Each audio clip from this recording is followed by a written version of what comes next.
I spoke with a producer when I was initially starting to write scripts, and he said to avoid having any involvement with the WGA until you have a few scripts sold under your belt. Is this a way to get writers to work for cheap, or is this legitimate advice?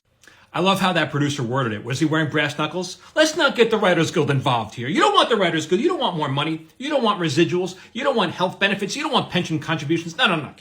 You want to stick with me.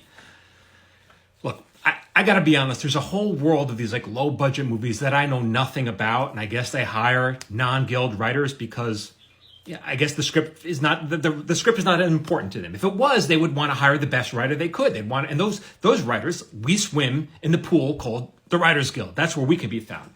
So they treat, I guess, the script as something of an afterthought, and there's nothing wrong with that. It's just not what I aspire to do, because they have a budget and they have to if they keep their budget intact, then they can make money by selling, I guess, to these tertiary markets like the car wash or whatever. I don't know.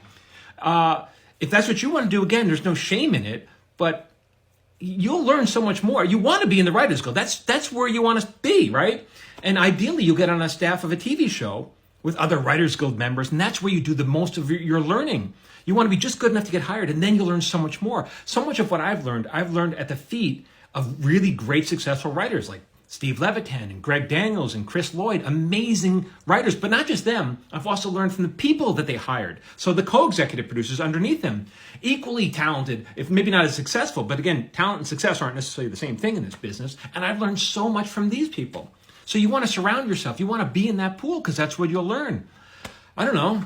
I mean, go ahead and make these movies, but I don't know. And by the way, you shouldn't be getting advice from that guy, screenwriting advice. You should get screenwriting advice from a screenwriter, right? You don't want to get screenwriting advice from 7-Eleven Spielberg over here. He's not, 7-Eleven Spielberg.